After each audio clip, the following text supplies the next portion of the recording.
Amigos y amigas, de nuevo por aquí y en esta ocasión tengo tanto placer de conversar con un gran amigo.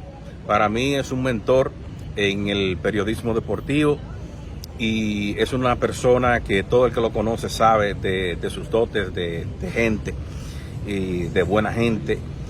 Me refiero a Domingo Hernández, editor deportivo del periódico La Información de esta ciudad hidalga de Santiago. Domingo, qué placer me da tenerte conmigo aquí. Y Domingo es especialista en boxeo, señores. Así que vamos a hablar de boxeo con Domingo Hernández. Y mi hermano, bienvenido. Qué gusto me da. Bueno, el placer es mío, Juan. Un gran honor, de verdad. Sabe que somos hermanos y para mí es un gran placer compartir contigo en este espacio que tú tienes tan seguido. Yo lo he seguido y veo que hace muy buenas entrevistas. Estoy a tus órdenes con respecto a lo que a ti te interesaría que enfoquemos, el tema que tú quieres que enfoquemos. Correcto. Bueno, estamos en nuestro país. Este es el centro de la ciudad de Santiago, el Parque Colón. Y vamos a hablar de lo dominicano, de lo que es dominicano, el boxeo dominicano, que ha tenido grandes figuras y hemos tenido campeones mundiales también. ¿Qué te parece? Bueno, excelente, Juan. Ciertamente es así. Creo que a tus fanáticos, tus seguidores, que son muchos, va a interesarle con respecto a lo que es el boxeo de República Dominicana.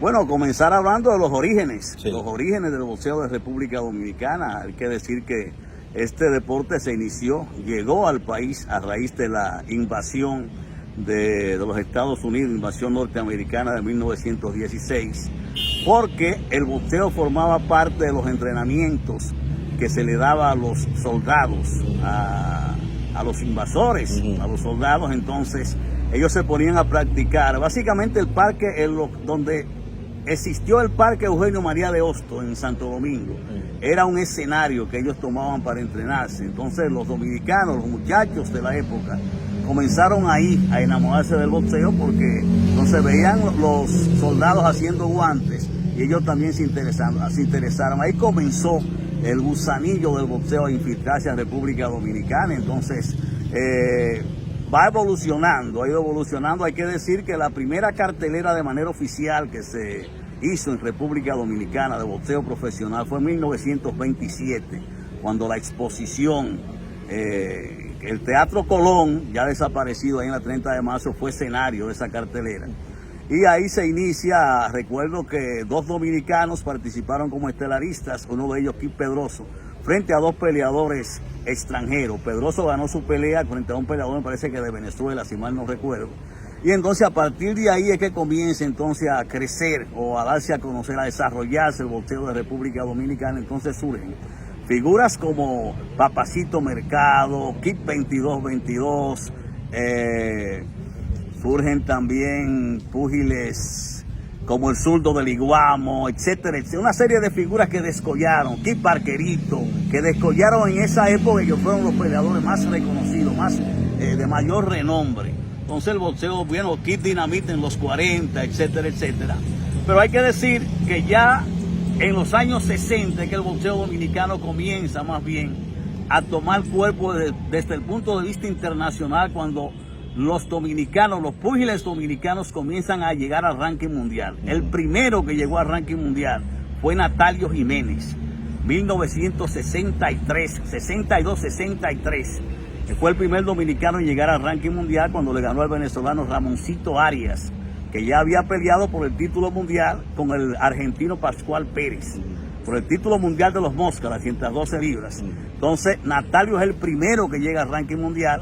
Entonces después llega el Chino Díaz, Héctor Chino Díaz, el segundo dominicano que llega al ranking mundial, cuando empató una pelea con el norteamericano Bizarro, que en ese momento estaba rankeado entre los mejores del mundo y era un peleador bastante cotizado. Y a partir de ahí, bueno, el tercero lo fue Carlos Teo Cruz. Carlos Teo Cruz, que dicho sea de paso, el primer dominicano, tú lo sabes, que llegó a ganar un campeonato mundial cuando le ganó en 1968 a Carlos Ortiz en el estadio Quisqueya de Santo Domingo. O sea, Ortiz de Puerto Rico. Ortiz de Puerto Rico, sí. Carlos Ortiz de Puerto Rico, ya fallecido también, para muchos uno de los más grandes boxeadores y para mí también latinoamericano de todos los tiempos, y algunos incluso estiman que ha sido el mejor puertorriqueño de todos los tiempos. Es un honor que para mí, no obstante, yo se lo concedo a Wilfredo Gómez, el mejor de Puerto Rico de todos los tiempos. Otros le dan ese honor a Felicito Trinidad. Pero hay algunos que se inclinan por Carlos Ortiz. Carlos Ortiz, que fue el primer boricua que ganó 2 títulos mundiales en pesos diferentes. ¿Y Benítez entonces? Wilfredo Benítez, el primer latino en ganar títulos mundiales en 3 pesos diferentes y el más joven. Sí. Pero está entre los buenos, pero no, yo creo que Wilfredo Gómez está por encima de Wilfredo Benítez. Entonces, para seguirte con el boxeo de República Dominicana, Carlos Teo Cruz, el tercer dominicano, Darío Hidalgo, el cuarto dominicano en llegar al ranking mundial. Una superestrella, un gran boxeador. Y bueno, yo creo que la época, una de las primeras épocas de oro, la época de oro del boxeo dominicano en los años 70. Del boxeo profesional dominicano, debo aclarar, sí, porque estoy hablando de boxeo profesional para que, y no es que estoy menospreciando el boxeo olímpico, que es importantísimo y que es la base para que se pueda descollar, cualquier boxeador pueda desarrollarse como buen boxeador profesional, sino que estamos enfocando en este caso el boxeo profesional. Sí, entonces en los años 70 es una época de oro del boxeo dominicano, porque en esa época no era fácil llegar al ranking mundial porque solo habían 2 organismos mundiales. La Asociación Mundial de Boxeo, que fue la primera, y el Consejo Mundial de Boxeo, que surgió de la Asociación Mundial de Boxeo cuando los mexicanos se disgustaron y formaron tienda aparte y formaron el Consejo Mundial de Boxeo ya en los 60.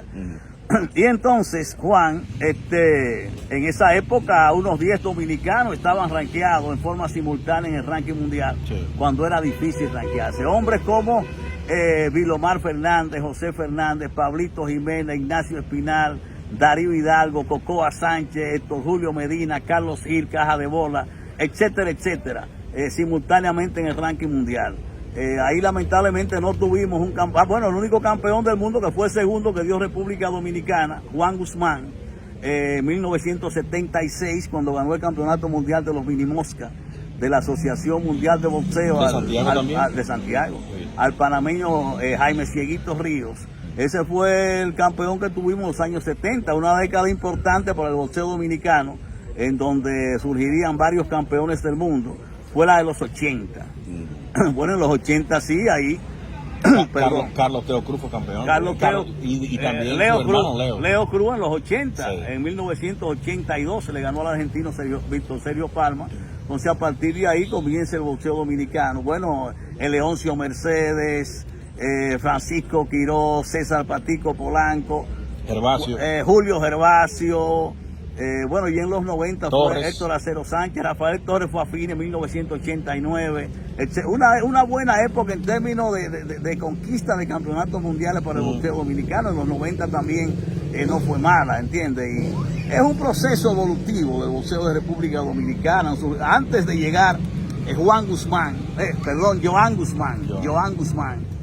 se consideraba el mejor boxeador dominicano en términos de cualidades, boxeador completo, boxeaba, etcétera, etcétera, pegaba, pero no pegaba fuerte, era Kip 22-22. Los expertos de la época decían que era el boxeador, mejor boxeador dominicano en términos de cualidades. Incluso recuerdo que uno de los grandes cronistas deportivos cubanos, Jess Lozada, bautizó a 22-22 como un mago del ring por la técnica, el boxeo preciosista, el estilo, la defensiva, la maestría defensiva que tenía 22-22. Pero, lógicamente, después que llegó Joan Guzmán, para mí ha sido el mejor boxeador dominicano de todos los tiempos. Yéndonos un poquito más atrás, ¿y dónde queda Fausto Ceja Rodríguez? Ceja fue un pegador. También estuvo rankeado entre los mejores del mundo en los 70. Fue un pegador. Técnicamente era limitado, aunque su última pelea contra Alfonso Heyman fue la última que hizo antes de fallecer en 1977, en el accidente aquel cuando regresaba de Boca Chica en el autopista de las Américas.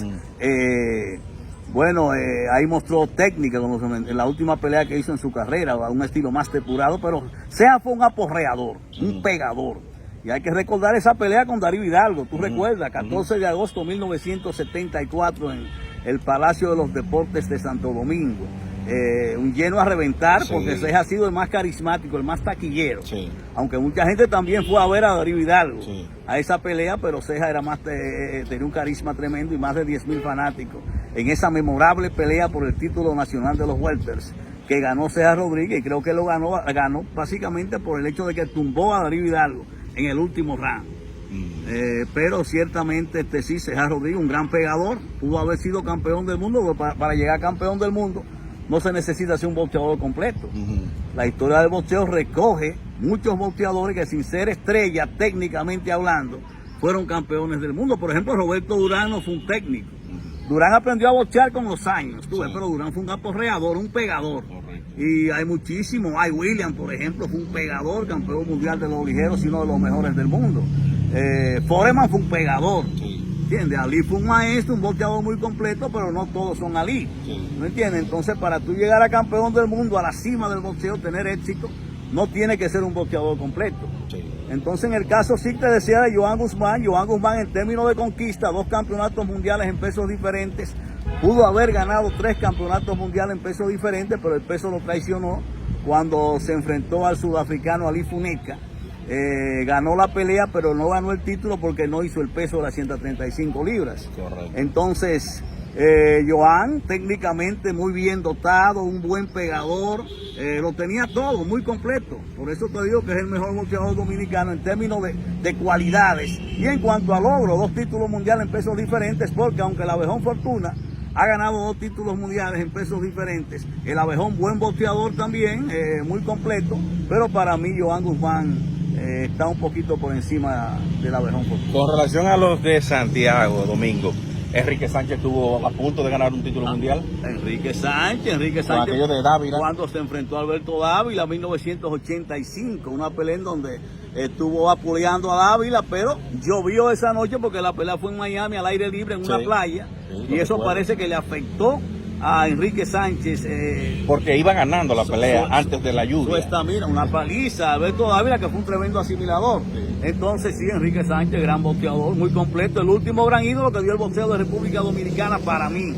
Un hombre de un carisma extraordinario, buen boxeador y excelente ser humano también. Esos otros Domingos de Santiago, ahí están la Avispa Cabrera, Moñita Jiménez, fueron boxeadores que dieron sus buenos años aquí también. Bueno, la Avispa Cabrera. La Boa. La Avispa Cabrera fue campeón nacional. La Boa Núñez también peleó, creo, por el título nacional y fue Danilo Cuero Duro Cabrera. Ay, Espérate que no. Cuero Duro. Cuero Sí. Duro Cabrera, un hombre que peleó 3 veces por el campeonato mundial. Sí.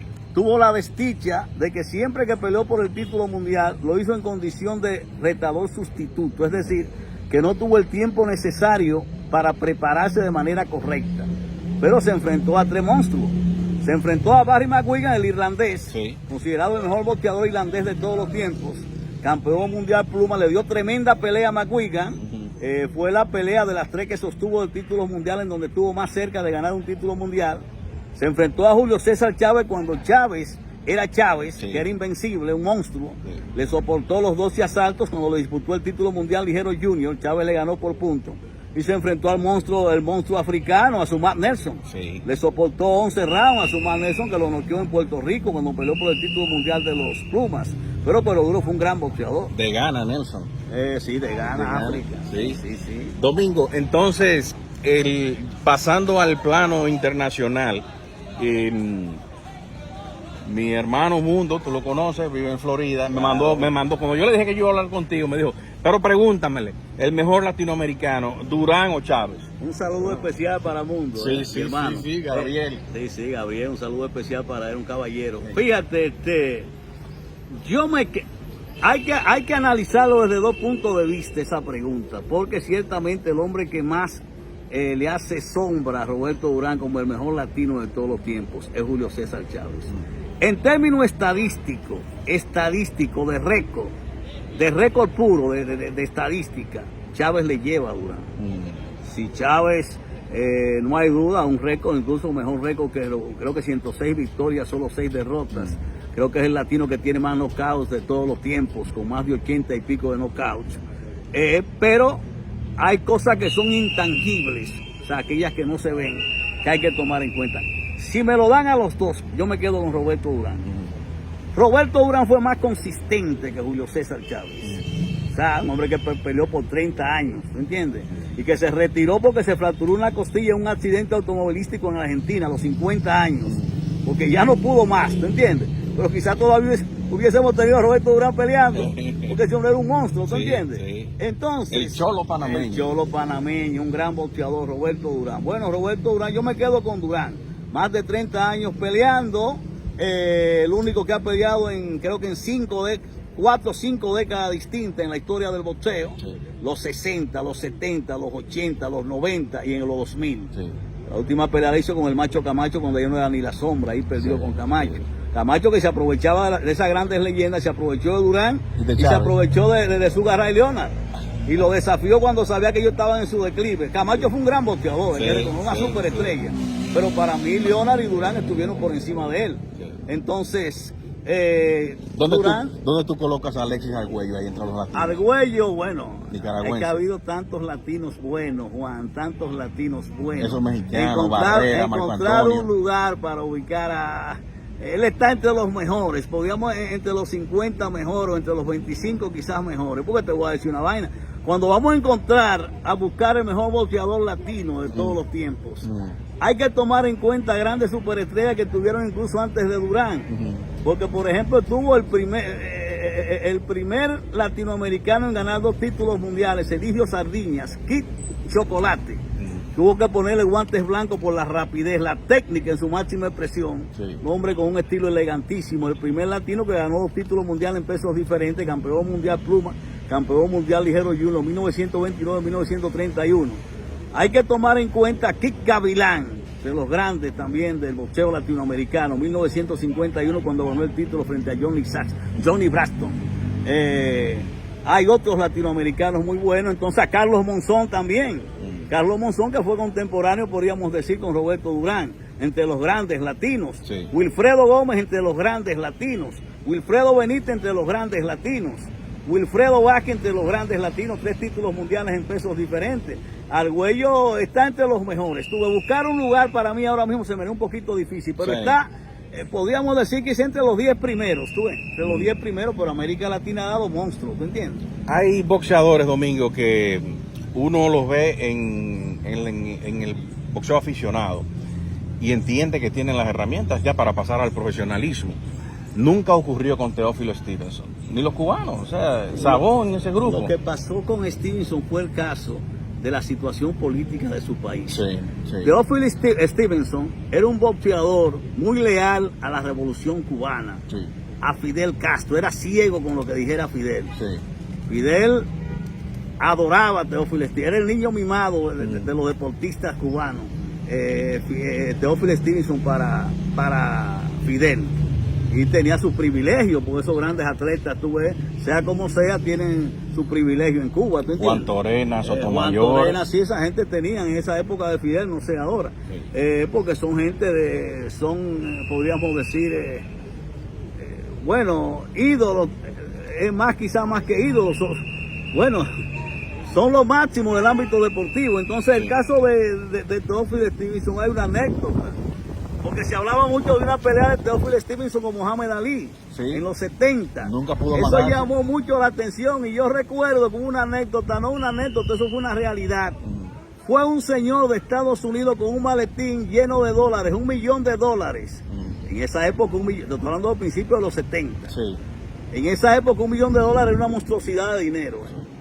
Y se lo llevó a Teófilo Stevenson, se reunió con él en Cuba, fue a Cuba para que él firmara una pelea con Muhammad Ali. Y cuando se lo puso ahí, Teófilo Stevenson, póngalo ahí, se lo puso ahí en el maletín, cogió un fósforo. Y si el tipo no habla rápido, quema los millones, Sí. y quema el maletín con todo, y iba a prender. Y le dijo a la persona que fue, no sé, creo que fue un promotor, no recuerdo exactamente. Yo estaba un muchacho cuando leí eso en el periódico. Y le dijo, fíjese, llévese ese dinero de ahí, me da asco.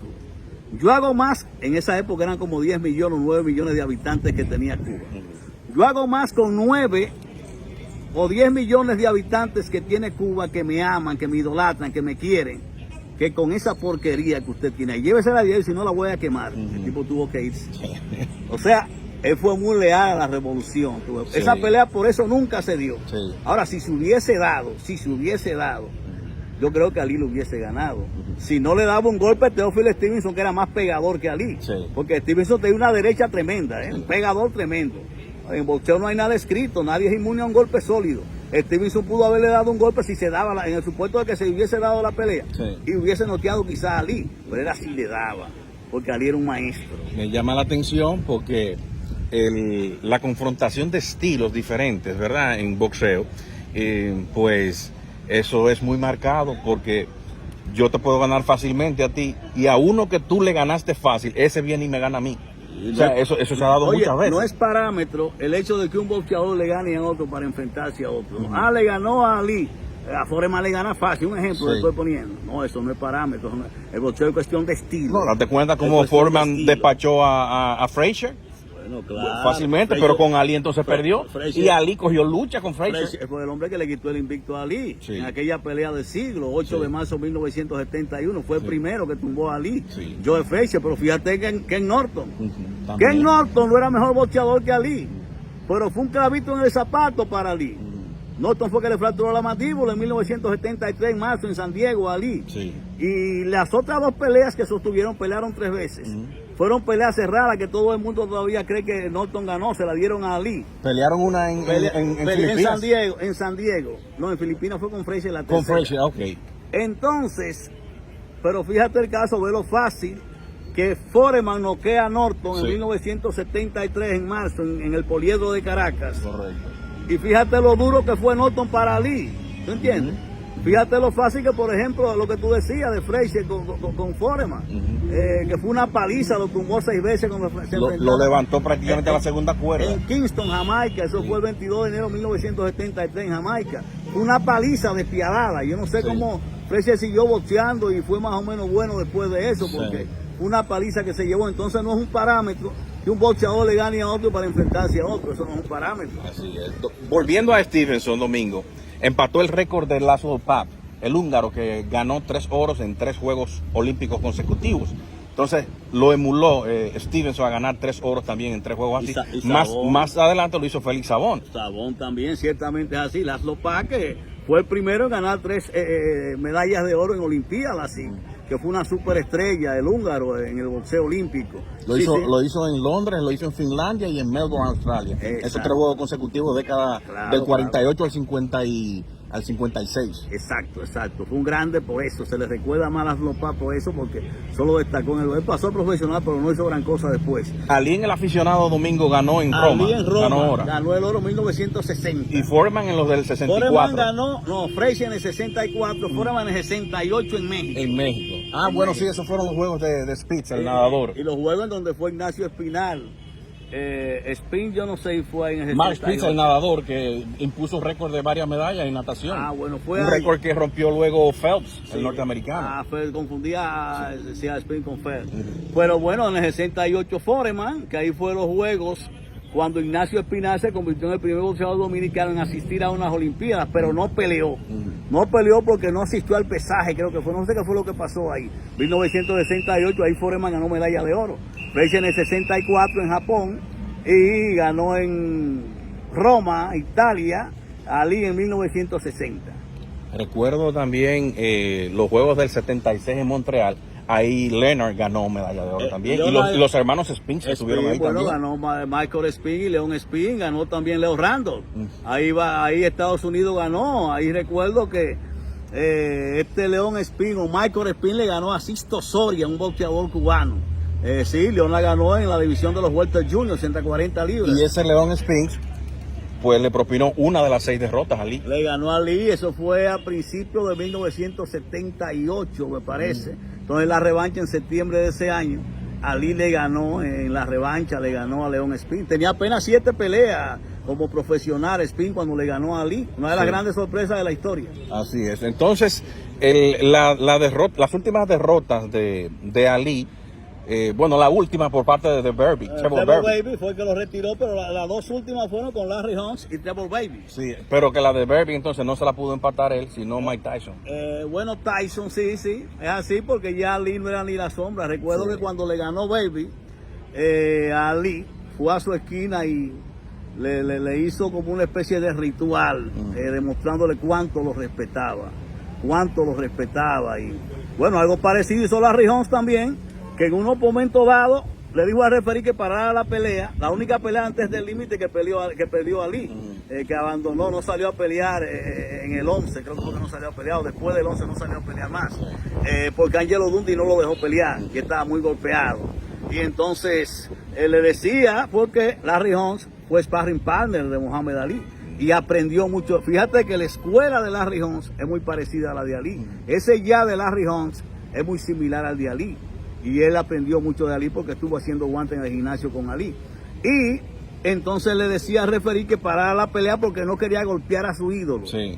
Y el referí no paraba la pelea. Sí. Entonces después cuando Ali ya fue a su esquina en el round 11, Angelo Dundee entendió que no podía porque Dundee quería a Ali como un hijo. Sí. ¿Me entiendes? Y entonces dijo que no iba a salir. Y Ali como que estaba, pero que Dundee entendía que no porque le dolía, ¿tú entiendes? Recuerdo haber visto un documental donde Holmes dice que Don King se le apareció en su casa y le puso un maletín de $1 millón. Y dijo, no, es para que pelee con Ali. Y él lamentablemente no pudo rechazarlo. Bueno, ahí está. Entonces, sí, es lo que te digo, ¿tú entiendes? Entonces aprendió mucho de Ali. Larry Holmes, que dicho sea de paso, Juan, ha sido uno de los más grandes campeones mundiales de la historia en la división de los pesos completos. Quizás ha sido menospreciado y no se le ha dado el crédito que merece. Qué mala suerte tuvo Larry Holmes, que fue el hombre que llegó después de Ali y no tenía el carisma, ¿tú entiendes? El hombre que recogió el manto carismático de Ali fue Mike Tyson. Sí, pero que al vencer a Berry se convirtió en el campeón mundial más joven. Más joven en los pesados. 21 años. Sí, en los pesados con 20 años. Sí, en el 86. Con 20 años, porque 21 años el más joven había sido, él rompió el récord de Floyd Patterson. Patterson fue el primero con 21 años, era el más joven en los pesados, cuando le ganó a Archie Moore, 1956, que lo noqueó en una pelea eliminatoria, el título que había dejado vacante en los pesos completos, Rocky Marciano a su retiro. Entonces se hizo una eliminatoria entre Rocky Marciano y era un jovencito, era muy jovencito, apenas 21 años de edad, Floyd Patterson, y Patterson noqueó a Archie Moore y era el más joven. Entonces ese récord de Floyd Patterson lo rompió en 1986, en noviembre, cuando Tyson noqueó a Trevor Baby, que apenas tenía 20 años de edad. Ha sido el más joven en la historia en los pesados, el más joven en sentido general, Wilfredo Benítez, con 17 años, cuando en 1976, en el mes de marzo, venció en Puerto Rico a Antonio Kickman Vélez Cervantes, una de las grandes sorpresas del boxeo. Sí, así mismo es.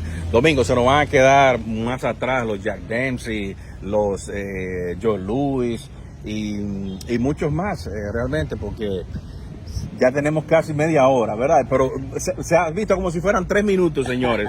Pero ustedes saben cómo es esto de las redes. Duran, Hagler, Leonard, Tommy Hearns, ese grupo es una clase del 80 que realmente bueno, le decían los 4 fabulosos en el caso de Melvin Hagler, Thomas Heas, Roberto Durán y Sugar Ray Leonard. Sí. Los 4 fabulosos pelearon entre sí varias veces y fueron peleas espectaculares. 4 grandes de la historia, 4 grandes de la historia.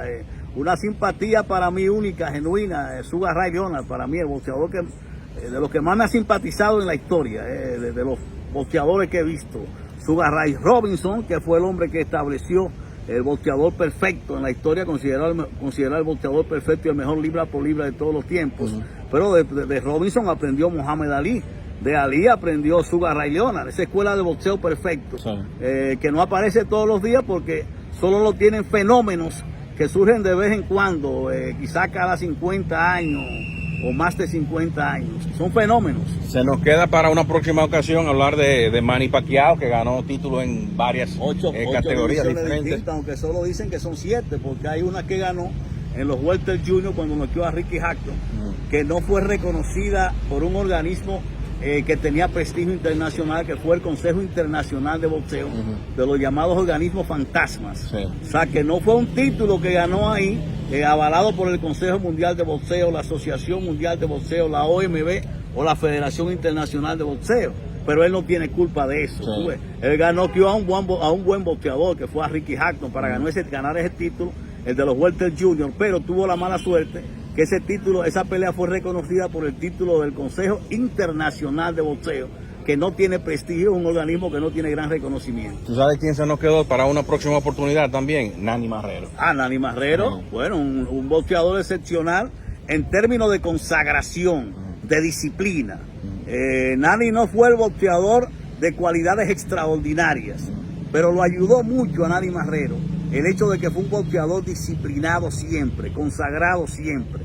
Entonces en boxeo, la preparación física, las condiciones físicas tiene que ver quizá en un 60% con el éxito a que llega un boxeador. Además del talento, lógicamente, pero muchas veces los expertos dicen que la preparación física, la condición, a veces se impone al talento en boxeo. Muy bien, muy bien. Bueno, Domingo, el compromiso está para una próxima ocasión, ¿verdad? Porque se nos ha extendido la entrevista y no hemos ni comenzado, Domingo, no hemos ni comenzado. Así que yo te agradezco estos minutos y como siempre, tú sabes que estamos a la orden. Yo sé que el fanático del boxeo se va a dar un filete con estas declaraciones que tú estás dando, estas informaciones, sobre todo desde los orígenes del boxeo aquí en República Dominicana, y hemos llegado hasta los tiempos de Manny Pacquiao. Y ya del Canelo también, que es uno de los últimos ídolos que ha producido el llamado deporte de Fistiana. Le hace sombra a Chávez como el mejor boxeador mexicano de todos los tiempos, porque el Canelo ha ganado 4 títulos mundiales en pesos diferentes, tiene tremendos récords, 59 victorias, solo 2 derrotas, 2 empates, 39 knockouts, se ha enfrentado a los mejores de su época y le hace sombra a Chávez como el mejor mexicano de todos los tiempos. Yo me quedo todavía con Chávez, por la consistencia, no es lo mismo. 100 y pico de peleas que hizo Chávez frente a más de 20 campeones del mundo en su momento, a los cuales venció en su mayoría, que 50 y pico de peleas, pero en términos de cualidades los dos van ahí, son excelentes boxeadores. Así es. Bueno, se nos quedaron Iván de Holyfield, Lennox Lewis, los mexicanos Marco Antonio Barrera, Eric el Terrible Morales, muchos, pero ya será para una próxima ocasión. Domingo, muchas gracias. Hermano, un gran honor. Sabe que somos tuyos. Sí, así es. Señores, seguimos Dios mediante.